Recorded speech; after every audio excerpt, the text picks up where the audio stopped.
Bem, quero saudar os irmãos na graça e na paz de Cristo Jesus.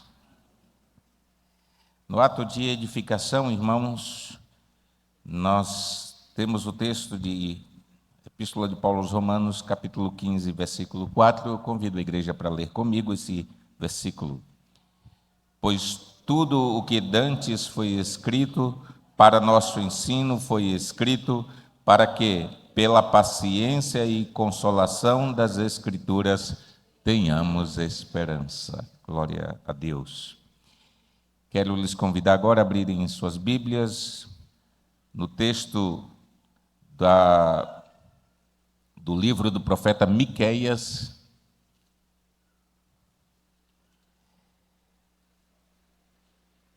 no seu capítulo 7, vamos ler do versículo 18 a 20. Miqueias já fica pertinho do Novo Testamento, já Miqueias, Naum, Abacuque, Ageu, Zacarias e Malaquias, portanto fica já pertinho, no finalzinho do Antigo Testamento.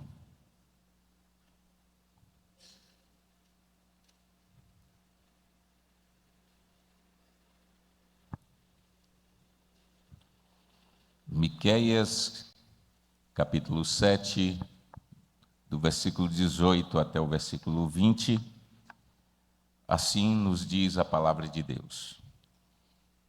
Quem, ó Deus, é semelhante a ti, que perdoas a iniquidade e te esqueces da transgressão do restante da tua herança? O Senhor não retém a sua ira para sempre, porque tem prazer na misericórdia. Tornará a ter compaixão de nós, pisará aos pés as nossas iniquidades e lançará todos os nossos pecados nas profundezas do mar. Mostrarás a Jacó a fidelidade e a Abraão a misericórdia, as quais juraste a nossos pais desde os dias antigos. Vamos orar ao Senhor. Bendito Deus, estamos diante da Tua palavra e há, ó Deus, em nosso coração, em nossa mente, uma expectativa, um desejo e muito mais além disso, uma necessidade de ouvirmos a voz do Senhor. Queremos entender, Senhor, aquilo que acabamos de ler. Queremos entender a mensagem do livro do profeta Miqueias. Queremos entender o que ele disse e como isso se aplica em nossa vida hoje. E como isso pode transformar e mudar a nossa vida. Mas para isso, Senhor, nós precisamos do auxílio do Teu Espírito Santo. Por isso fala ao nosso coração. Fala ao coração da criança, que mesmo pequena e no seu entendimento ainda em formação, mas eles também podem, pelo poder do Espírito Santo, ouvirem a Tua voz. Fala ao coração dos adolescentes, que mesmo nas agitações da mente e do coração que são próprios da idade, eles também possam ter os seus corações sossegados diante da Tua palavra. Fala ao coração do jovem, do adulto, do visitante. Fala porque todos nós precisamos ouvir a Tua voz. No nome de Jesus oramos. Amém. Meus irmãos, quando a gente fala de pecado, nem sempre temos a verdadeira percepção do que realmente é. Eu tenho dito aqui na igreja que nós temos uma dificuldade natural de entender o que é pecado. A nossa mente não consegue realmente, vamos colocar em termos figurativos, mas a nossa mente não consegue realmente sentir o cheiro pútrido do pecado, o mau cheiro do pecado. A gente fala de pecado como se fala de qualquer outro assunto. Até mesmo nos momentos em que nós confessamos o pecado, nós precisamos ser honestos para reconhecer que nem mesmo no momento em que nós confessamos pecado, ele parece tão horripilante quanto ele realmente é. Falamos das nossas mazelas, dos nossos defeitos e daquilo que fizemos de errado, mas de uma forma tão natural. Por isso que muitas vezes, e talvez a maioria das vezes, nós tenhamos ou sintamos uma real necessidade de perdão. E por isso a gente, em nossas orações, muitas vezes dizemos: Deus, nos perdoa. E chegamos até a dizer, muitas vezes, e é até comum ouvir: Deus, perdoa-nos a multidão dos nossos pecados. Porque parece que o pecado não nos constrange como deveria. O pecado não causa uma inquietação em nós, muitas vezes. Aliás, para ser mais justo, poderia dizer que, sim, certamente, vez por outra, acontece da gente sentir isso. Quem nunca sentiu um arrependimento profundo, uma angústia, uma tristeza, por algo que tenha feito, algo do qual se arrependeu ou se arrepende de ter feito, algo que constrange só de lembrar-se, algo que causa ainda uma tristeza, mas perceba que também parece que a nossa mente e o nosso coração trabalha para suprimir até mesmo este momento. Portanto, é muito difícil para nós, mesmo crentes, como disse o presbítero de Assis na sua aula, que mesmo conhecendo toda a palavra de Deus, é difícil para nós um verdadeiro arrependimento. A gente encontra essa dificuldade em toda a Escritura. Toda a Bíblia fala e mostra e revela essa dificuldade do ser humano. Se você vai ler a Bíblia, de Gênesis a Apocalipse, você vai encontrar os personagens descritos nas Escrituras com a mesma dificuldade que nós. E muitas vezes é necessário, ou faz-se necessário, que de alguma forma o pecado seja, por um outro agente, demonstrado a nós. Tinha acho que era um bispo anglicano, se eu não me engano, acho que ele era bispo anglicano, chamado Robinson Cavalcante. Só os mais velhos vão lembrar-se desse nome, porque ele era um dos autores dos artigos da revista Ultimato, uma revista muito conhecida outrora, uma revista cristã muito boa, excelente, inclusive. E o Robinson escreveu uma vez um artigo que ele intitulou de O Lado Bom do Escândalo. O lado bom do escândalo. E ele dizia no artigo dele que o lado bom do escândalo é que, principalmente, o escândalo põe fim a uma prática que está amortecida e bem aninhada no coração. A ideia que ele diz lá é que, às vezes, nós temos algumas práticas que são pecaminosas e que essas práticas pecaminosas já não trazem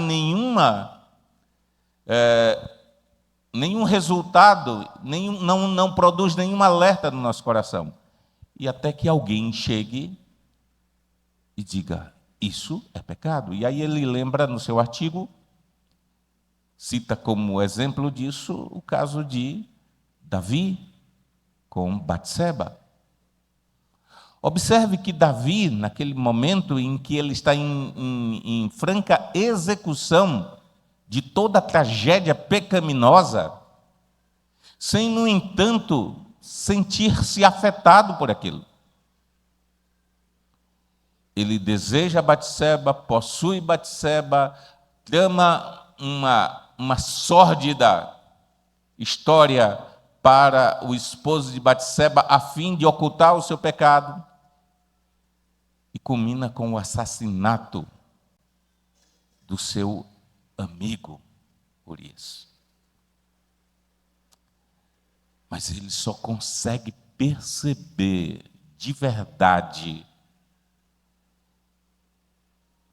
o tamanho da bobagem que estava fazendo, apesar de todos os alertas que certamente ele tinha da própria palavra de Deus, do próprio Deus, só consegue perceber quando o profeta Natan escancara na frente dele o pecado dele. Assim somos nós. Assim somos nós. Talvez estejamos aqui nessa noite para cultuar o Senhor, sem nos ater pelos nossos próprios pecados. Meus queridos, é exatamente esse quadro que traz o contexto do livro do profeta Miqueias. Miqueias, cujo nome significa quem é como Yahvé, ou quem é como Deus, viveu no mesmo tempo que Isaías, viveu em Judá, no reinado dos conhecidos reis Uzias, Jotão e Acás, e também de Ezequias. Miqueias aparece aqui como uma voz de Deus, tal qual também Isaías, mas como uma voz de Deus exatamente denunciando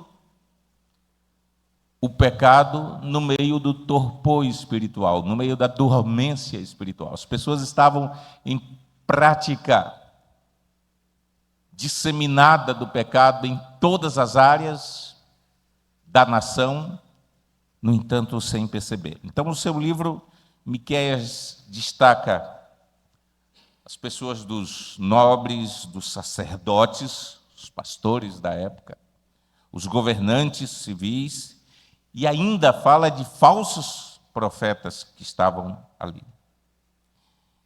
atuando ali na região de Samaria, que era a capital de Israel, a nação do norte, mas ele também tinha voz e vez e atuação em Judá, a nação do sul.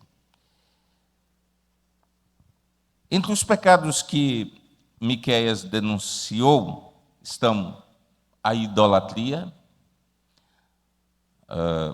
As pessoas estavam adorando outros deuses, mesmo tendo conhecimento de que isso era um pecado terrível contra o Senhor. Mas havia ainda pecados como cobiça.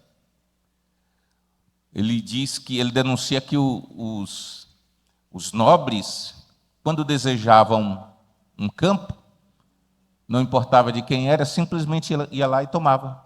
Eu gostei daquele campo ali.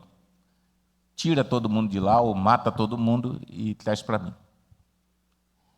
Ele fala ainda de que havia o pecado da desconsideração ou injustiça para com os direitos de herança. Os herdeiros não tinham mais direito àquilo que herdavam, porque os nobres e os líderes simplesmente tomavam deles. Miqueias também denuncia a multiplicação dos crimes. Ele diz, olha, entre vocês nem o estrangeiro está seguro. Eles são assaltados e roubados, aí no capítulo 2, versículo 8. Tinha também a opressão. Viúvas eram expulsas da sua casa quando seus maridos morriam. E ainda mais terrível, Miqueias, no capítulo 6, versículo 7, conforme também 2 Reis 16, 3, 4, denuncia que havia até a prática de sacrifícios humanos naquele tempo. Então, era um povo que estava no lamaçal do pecado, um povo que estava entregue completamente, totalmente em pecado. Um povo que havia se esquecido de Deus, que não tinha mais relacionamento verdadeiro com Deus, mas que mesmo assim permaneciam nos seus pecados. E ainda tinha um agravante, porque os falsos profetas tinham o papel de encher a cabeça dos israelitas e dos judaítas de esperanças inúteis. E eles, então, diziam: olha, não se preocupa não tem problema não. Deus, como se diria hoje, Deus é Pai. Esse quadro em que estava também se assemelha muito a nós nos nossos dias, porque é desse jeito que tratamos os nossos pecados. Talvez não sejam tão graves até como idolatria ou, claro, sacrifício humano, mas também nós temos pecados odiosos, os quais nós também não prestamos contas a Deus. Simplesmente ignoramos, e o nosso coração, como um falso profeta, diz: olha, não tem nada não. Deus é um Deus de graça. Deus é um Deus de amor. Fica tranquilo. Continua. Vai que dá. Vai que está tudo certo.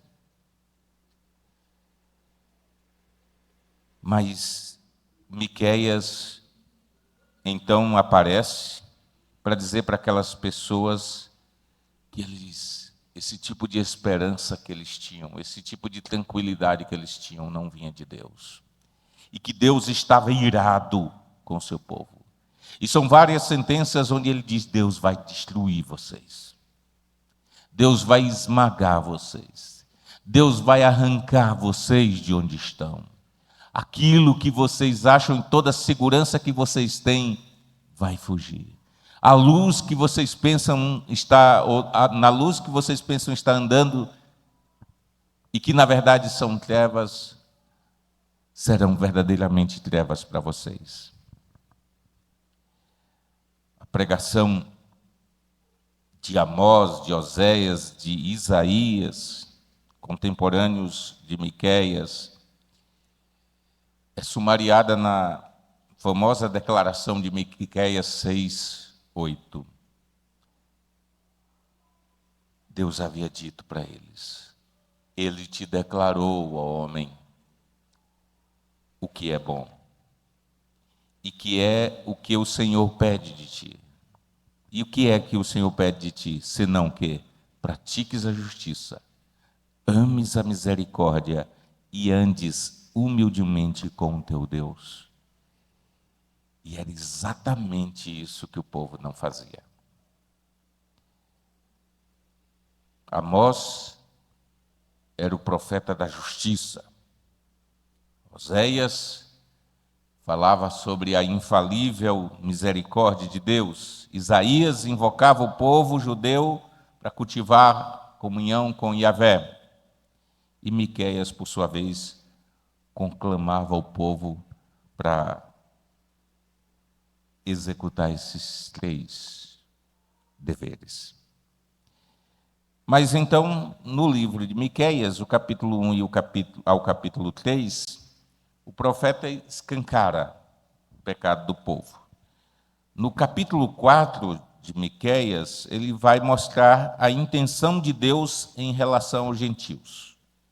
No capítulo 5, a profecia do nascimento de Cristo, e aí aparecendo como uma luz, e mostrando a suprema manifestação do perdão e da graça de Deus, que só seria conhecida muito tempo depois. No capítulo 6, então Deus começa a estabelecer o julgamento do povo. Versículo 1 do capítulo 6, ele diz: ouvi agora o que diz o Senhor. Levanta-te, defende a tua causa perante os montes, e ouçam os outeiros a tua voz. Versículo 2: ouvi, montes, a controvérsia do Senhor, e vós, duráveis fundamentos da terra, porque o Senhor tem controvérsia com seu povo, e com Israel entrará em juízo. Eles estavam anestesiados no pecado, e Deus diz: olha, eu não estou gostando nada disso. Entendam que eu não estou aprovando o pecado de vocês. Então é nesse contexto de total degradação, de falência do caráter humano, que o profeta Miqueias se levanta para revelar o sublime propósito de Deus para com seu povo. Como disse o capítulo 6, começa com essa denúncia de corrupção, mas a partir do capítulo 7, versículo 7, renascer a esperança. E ele diz: eu, porém, olharei para o Senhor e esperarei no Deus da minha salvação. O meu Deus me ouvirá. E no versículo 8 ele diz: se morar nas trevas, o Senhor será a minha luz. Meus queridos irmãos, o que é que o livro do profeta Miqueias tem a nos ensinar? A primeira coisa é que o pecado é uma doença terrível que anestesia a nossa alma. Hoje o presbítero de Assis falou sobre a decepção e de como ela turva a compreensão de quem está passando por ela, de como ela impede de uma visão da realidade. O pecado é do mesmo jeito. A gente é capaz de estar aqui nessa noite, cultuando ao Senhor e, ao mesmo tempo, cultivando pecados terríveis no coração. Parece que nada nos impede. Nada nos impede. Podemos estar aqui nessa noite e até mesmo maquinando pecados futuros no nosso coração. Nada nos impede. Demonstrando assim que nós não somos diferentes do povo do tempo de Miqueias. E demonstrando assim que nós também somos merecedores da ira de Deus, tal qual aquele povo. E mostrando também que certamente o Senhor executará juízo sobre nossas vidas, nossa vida. E mostrando também que Deus certamente não aprova o nosso pecado. O texto, então, vai nos mostrar. O texto vai terminar, o nosso livro vai terminar com uma oração de adoração, louvor, um cântico de gratidão pelo perdão e pela misericórdia de Deus, mostrando que conquanto o povo de Deus esteja acostumado com o pecado, Deus promete redimir esse povo. Meus irmãos, a lição deste livro de Miqueias pode ser resumida em uma só palavra, em uma só frase. Apesar do seu pecado, Deus pode redimir a sua alma. apesar do seu pecado, Deus pode redimir a sua alma. E dos versículos 18 até o 20, nós encontramos o que você pode esperar de Deus. O Deus que redime a alma. E ele diz, em primeiro lugar, que em Deus você encontra perdão. Versículo 18 diz, quem é Deus semelhante a ti, que perdoas a iniquidade e te esqueces da transgressão do restante da tua herança? O Senhor não retém a sua ira para sempre. Meu irmão, minha irmã que está aqui nessa noite, o teu pecado é vergonhoso e certamente tem atraído a ira de Deus sobre a sua vida e certamente tem causado ou trazido consequências terríveis para você e talvez até continuará trazendo consequências terríveis na sua vida. Mas entenda, o teu Deus redime a tua alma. E em Deus você encontra o perdão. Porque ninguém há semelhante a Deus que perdoa a iniquidade e se esquece da transgressão. Somos pecadores, é verdade. Mas o nosso Deus é o Deus Todo-Poderoso, capaz de nos perdoar. Lá em Jeremias, capítulo 14, versículo 7, nós lemos, posto que as nossas maldades testificam contra nós, ó Senhor, age por amor do teu nome, porque as nossas rebeldias se multiplicaram contra ti, pecamos. Lamentações 5,16, o profeta Jeremias fala, caiu a coroa da nossa cabeça, ai de nós, porque pecamos. Em Miqueias 3:11, irmãos, percebemos que nem mesmo aqueles que lideraram o povo estavam imunes ao pecado e à corrupção. E o texto diz, os seus cabeças dão as sentenças por suborno, os seus sacerdotes ensinam por interesses, os seus profetas adivinham por dinheiro e ainda se encostam ao Senhor, dizendo, não está o Senhor no meio de nós, nenhum mal nos sobrevirá. Talvez o maior de todos os nossos pecados seja justamente negar o quanto somos pecadores.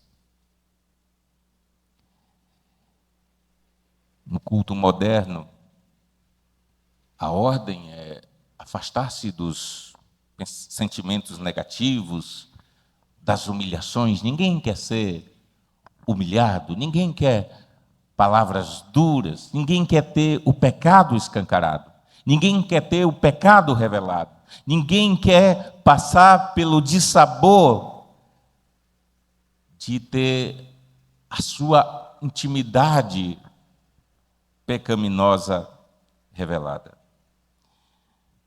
O suposto adorador hoje só vai ao culto ou à reunião com o desejo de ouvir coisas agradáveis, coisa que os valorize, que os motive a prosseguir. Talvez você tenha entrado nesse culto, nessa noite, nesse templo, nessa noite, com o desejo de dizer, olha, você é nota 10, você é amado por Deus, olha, você vai.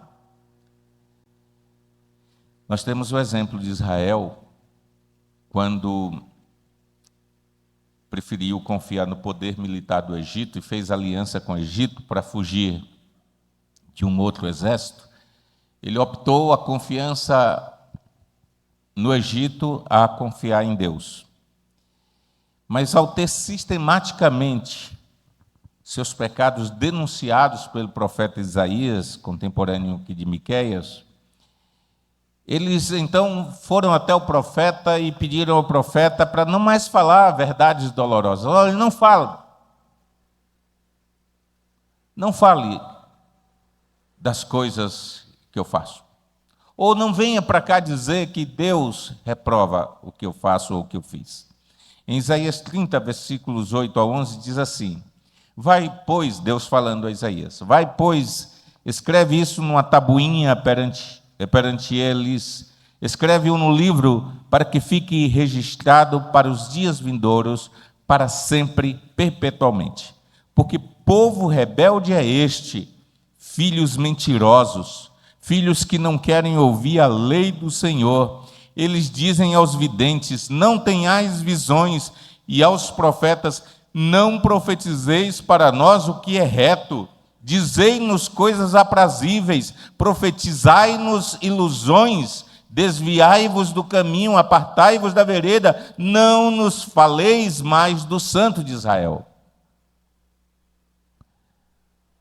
Deus perdoa a iniquidade, mas para que a iniquidade seja perdoada, é preciso que nós reconheçamos verdadeiramente que somos pecadores. É preciso que haja um arrependimento genuíno. É preciso que nós identifiquemos o pecado na nossa vida e travemos uma batalha contra ele.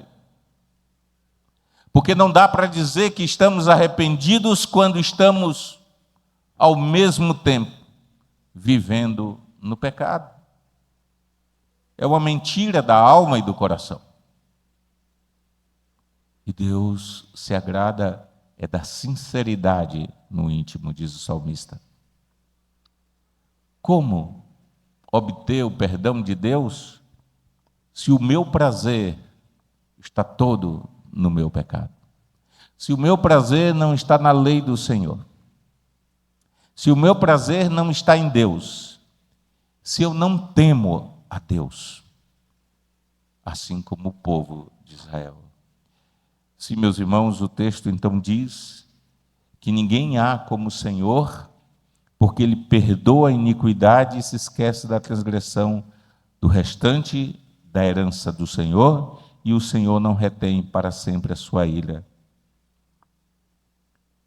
Mas é preciso que nós reconheçamos. Será que nós somos capazes nessa noite de verdadeiramente reconhecer o quanto somos maus? Será que nós temos condição nessa noite de clamar a Deus, dizendo: Deus, eu preciso que o Senhor me dê a bênção de enxergar o meu pecado como ele é, de sentir o mau cheiro do pecado. Deus, eu quero ter nojo do meu pecado. Se fizermos isso, vamos encontrar a presença do Deus perdoador. Miqueias, então, continua a falar para aquele povo, porque raramente alguém busca ao Senhor se não achar que necessita do perdão. Se você não perceber o seu pecado, você não vai buscar Deus. Você não vai ao encontro de Deus. Você vai continuar vivendo a sua vidinha pseudo-cristã, indo aos cultos, fazendo suas tarefas religiosas, mas você não terá um encontro verdadeiro com Deus perdoador. Pelo fato simplesmente de que porque você não se sente tão pecador assim. Nós, irmãos, perdemos a capacidade de ficar envergonhados. Em Daniel 9, 7, diz assim: a ti, ó Senhor, pertence a justiça, mas a nós o corar de vergonha, como hoje se vê, aos homens de Judá, aos moradores de Jerusalém, todo Israel, quer os de perto, quer de longe, em todas as terras por onde os têm lançado, por causa das suas transgressões que cometeram contra ti. Ó Senhor, a nós pertence o corar de vergonha, a nossos reis, aos nossos príncipes, e aos nossos pais, porque temos pecado contra ti. Qual foi a última vez que você sentiu vergonha do seu pecado diante de Deus? Talvez você só tenha sentido esta vergonha quando o teu pecado é descoberto. Mas chegou o tempo de sentirmos vergonha dos pecados ocultos, daqueles que são guardados no coração, para que desta maneira possamos conhecer o caráter perdoador de Deus. O texto continua nos dizendo que além de em Deus encontrarmos perdão, nós também encontramos em Deus misericórdia. E o texto continua dizendo, porque tem prazer na misericórdia, finalzinho do versículo 20, finalzinho do versículo 18, e no versículo 19, tornará a ter compaixão de nós, pisará aos nossos pés as nossas iniquidades, aos pés as nossas iniquidades, e lançará todos os nossos pecados nas profundezas do mar. Meus queridos, nesse mesmo momento aqui agora, a misericórdia de Deus está sendo executada em mim e em você. Eu só estou vivo aqui hoje pregando porque a misericórdia de Deus está sobre mim agora. Vocês só estão aqui nessa noite ouvindo porque a misericórdia de Deus está sendo executada exatamente nesse momento na sua vida. Porque mesmo que você tenha entrado aqui sem uma real percepção do pecado, perceba como Deus permitiu que você se aproximasse dele, e que você cantasse para ele, e que você ouvisse a sua voz. Deus permitiu que você estivesse aqui nessa noite. Eu sempre me lembro quando falo dessa permissão de Deus, eu sempre lembro da rainha Esté e do rei Assuero. A rainha Esté disse, olha, para Mordecai, eu não posso ir até o rei. Eu estou falando certo, é rainha Esté e rei Assuero, não é isso? Que às vezes eu troco os nomes, mas é isso mesmo. Olha, eu não posso ir para o rei, porque ninguém pode entrar na presença do rei sem a prévia permissão dele. E se alguém entrar sem a prévia permissão dele, e ele não estender o cetro demonstrando favor, essa pessoa será morta. Mas quando a rainha Esté é convencida, ela vai se aproximar do rei, e já esperando a morte, o rei levanta o seu cetro, dando a ela o favor dela se aproximar. Meus irmãos, esse gesto do rei é um tipo de Cristo. Cristo é o cetro, é o rei que permite que você entre, mesmo merecendo morrer, que você entre na presença dele. E você está aqui nessa noite, porque as misericórdias do Senhor duram para sempre. Então, o rei, o Deus de Israel é o Deus de misericórdia. Nós viemos para cá manchados, com pecados guardados, com pecados ainda em efervescência na nossa vida, na nossa mente, no nosso coração. No Antigo Testamento, havia os ritos de purificação, e especialmente o rito de purificação sacerdotal era uma parte importante na prática religiosa judaica.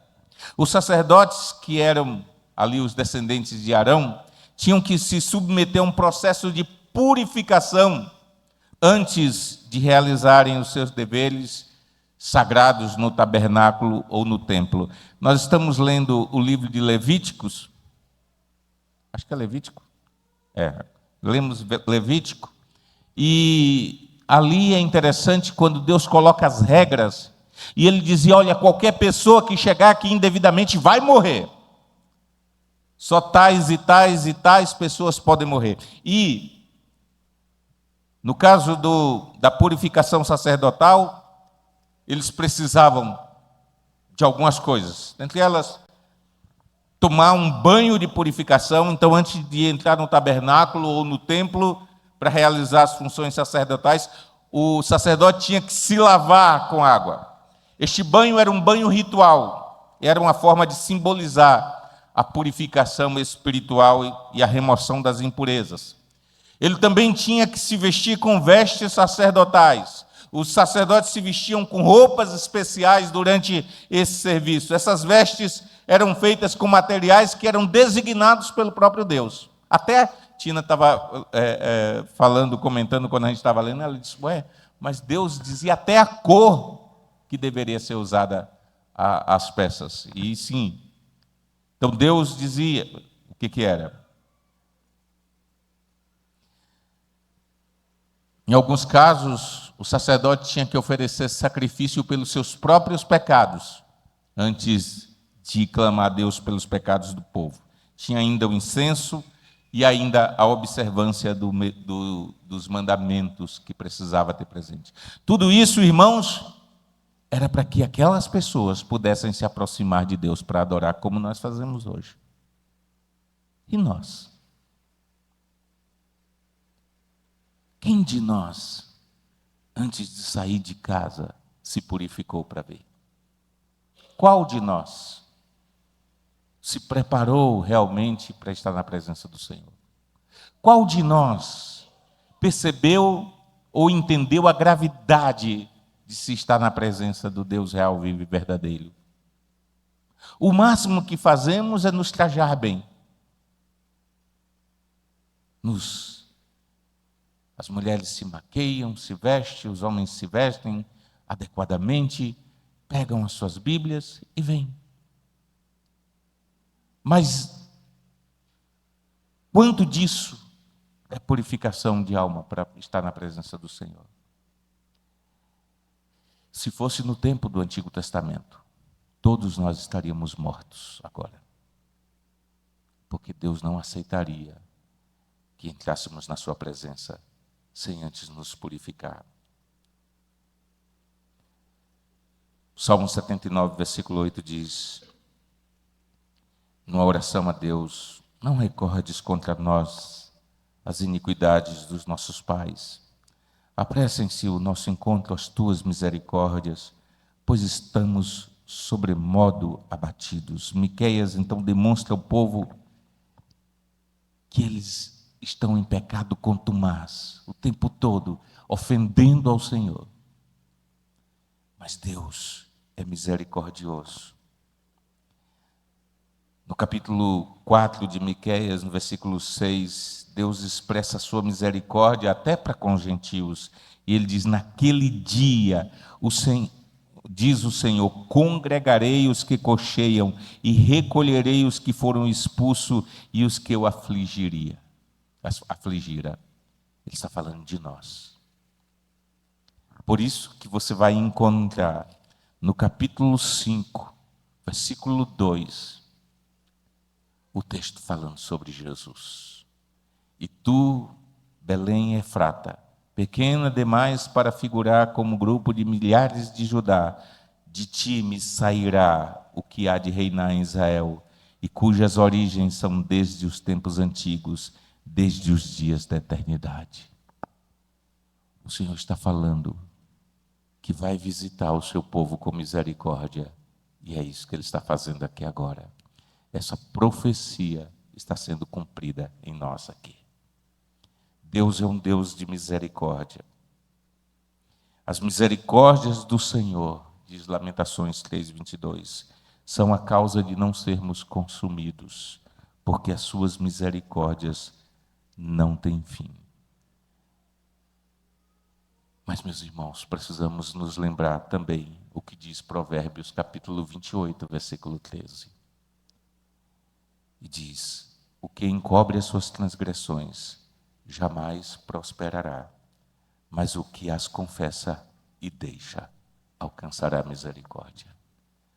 A misericórdia do Senhor está disponível para nós nessa noite. Mas eu preciso confessar o meu pecado. E preciso estar disposto em abandoná-lo. Porque as misericórdias do Senhor, desta maneira, estarão sobre minha vida. Por fim, irmãos, o texto nos mostra no versículo 20 de Miqueias 7. Mostrarás a Jacó a fidelidade e a Abraão a misericórdia, as quais juraste aos nossos pais desde os dias da antiguidade. Em Deus você encontra também fidelidade. Deus é fiel. A fidelidade de Deus, e por causa da fidelidade de Deus, no final do seu livro, Miqueias está dizendo para aquele povo: olha, gente, apesar de vocês, Israel será relembrado e abençoado. Apesar de vocês, as antigas maldições serão anuladas. Apesar de vocês, Deus vai trazer um renovo na sua vida, por causa da sua fidelidade. Então o livro termina falando do amor, do perdão, bem como dos antigos pactos que Deus não esquecerá de cumprir. E essa conclusão salienta essa fidelidade, a bondade de Deus. E isso é até maior do que Miqueias sabia ou era capaz de expressar. Meu querido irmão, minha querida irmã, como disse, talvez você tenha entrado aqui sem se dar conta do quanto você é pecador. Talvez você tenha entrado aqui sem se dar conta do tamanho e da gravidade do seu pecado. Talvez você tenha entrado aqui em franca prática do pecado e até, talvez, quem sabe, maquinando o pecado que você possivelmente cometerá. Todas estas coisas são odiosas perante o Senhor. E todas essas coisas trarão certamente juízo sobre nós. Mas eu quero que nessa noite você volte os seus olhos para Cristo Jesus. Eu quero te convidar nessa noite a você se lembrar do caráter de Deus. Deus é perdoador, meu irmão, minha irmã. Deus é misericordioso, meu irmão, minha irmã. Deus é fiel, meu irmão, minha irmã. E tudo isso em Cristo está disponível para você nessa noite. E nós temos duas opções nessa noite. Uma é sairmos daqui do mesmo jeito que entramos, entregues ao nosso pecado, para vivermos uma vida, e a palavra de Deus é clara, e você vai encontrar em tudo isso, em todo o Antigo Testamento, mas e também aqui no livro do profeta Miqueias, Deus dizendo: se você não ouvir e não obedecer, todas as maldições prescritas nesse livro estarão sobre você.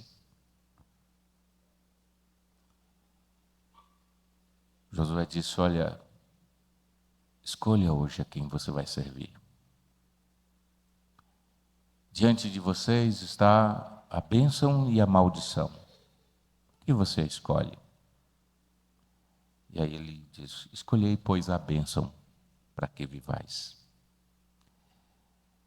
Então a primeira opção é sair daqui e simplesmente continuar vivendo a sua vida longe do Senhor, sem se importar com o seu pecado, acrescentando pecado sobre pecado, ira sobre ira, maldição sobre maldição, castigo sobre castigo.